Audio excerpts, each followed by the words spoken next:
So, yan guys, dumating na yung ating order kay Sir Choi. Yan, yung kanyang Sir Choi Francisco, yung builder ng mini PC. Yan. So, sa kanya tayo nag-order dahil nagustuhan natin yung kanyang setup.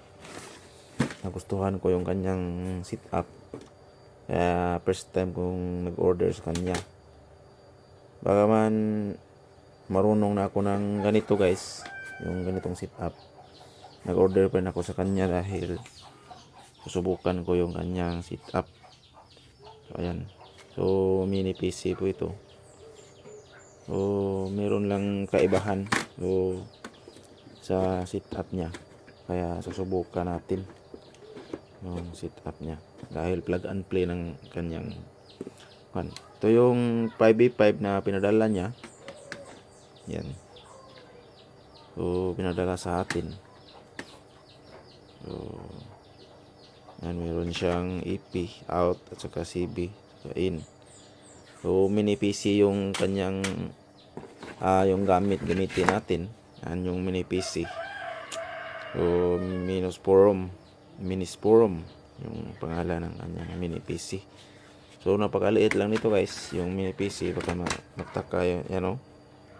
Maliit lang siya. So, mini PC. Kaya siya tinatawag na mini PC dahil maliit lang siya. So, ayan. Yung kanyang yung kagandahan nito ay 12 volt yung kanyang hindi ito matakaw sa kuryente. Dahil 12 volt lang kanyang input. So, pwede nating i-direct sa 12 volt na DC to DC. Kung naka pure 12 volt, pure DC kayo. At saka ito yung ito yung sabindo. Isang sabindo muna yung in-order natin.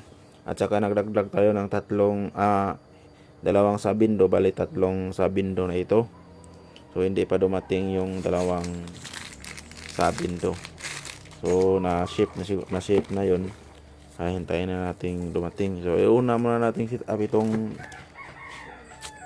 unang yung mini PC at saka isang sabindo doon sa area na pinaglagyan natin. So, ayan. So, ilagay natin ito sa mga liblib na lugar gaya ng mga isla, remote area. So, susubukan natin siya doon kung maganda yung performance. So, huwag bumili kayo sa kanya. Ito lang yung matanggap nyo guys. Wala siyang kasamang box. Yan. So, pwede kayong mag-order sa kanya. So, kayo nang gumagawa ng box. Yan. So, madali lang naman gawin yung box. Pwede ngang bilhin yung box. Maraming nagbibinta. Ayan. Tapos, plug and play naman ito. Pagka dating ito. Tapos, meron na kayong box. Kayo nang mag-assemble. So, sa akin, kit lang yung in-order ko dahil marunong ako mag-assemble ng box. Sa amin ni PC lang itong configuration, may kunting hindi pa ako alam sa configuration, pero sa meron na tayong idea doon sa sabindo. So, susubukan natin siya. Pag success ito yung ating setup nito guys. Ito na yung gagamitin natin. Papalitan natin yung mamahinang wifi natin para lumakas.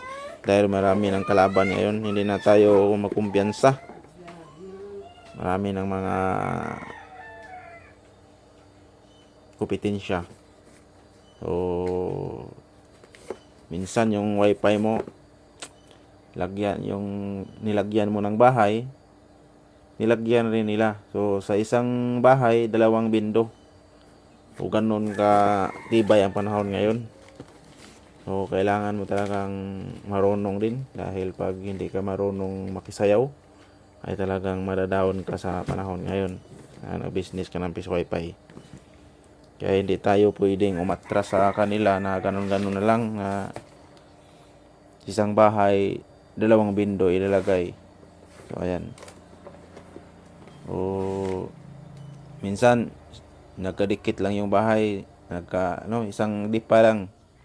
isang dipa lang yung pagitan ng bindo. Ganon ka kuha ng ngayon. So, buhay-buhay na lang tayo. Sino lang makasurvive sa atin ito. Ayan, susubukan natin ito. Bagaman mamahal ito. O hindi natin siya iniisip na mahal. Dahil mapakinabangan naman siya sa ilang mga panahon. So, pwede nating mabawi. So, kunting business natin. So, bagaman hindi ito gaano ka laking kita na ngayon, mga bindo, pero at least meron pa rin kita. Kaysa hindi na tayo magbindo, atras na tayo, susoko na tayo, wala na tayo magagawa, baka mapunta na tayo sa ibang trabaho. So, dito na lang tayo guys. So, ito yung kuwan. Ito yung mini PC. Susubukan natin ito sa isla. Ayan. So, ayan siya. I-update ko kayo sa performance nito. Kung ma-set up na natin yung mini PC na set up. So, ano ito? So, target ko itong kuha nito nasa 7 to 10 sabindo yung lalagay ko dito sa mini PC. So, sabi ni sir, wala namang problema sa kung ilang sabindo yung ikuan sa mini PC, walang problema. So, malalaman natin yan pag dating ang araw. Set up natin. So, ang importante lang daw yung ISP. Kung malakas ba yung ISP. So, yan yung importante. So, tama naman si sir dahil importante talaga yung ISP.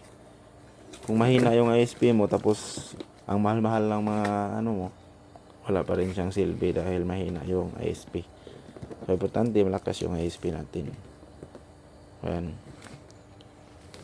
So, yan yung setup.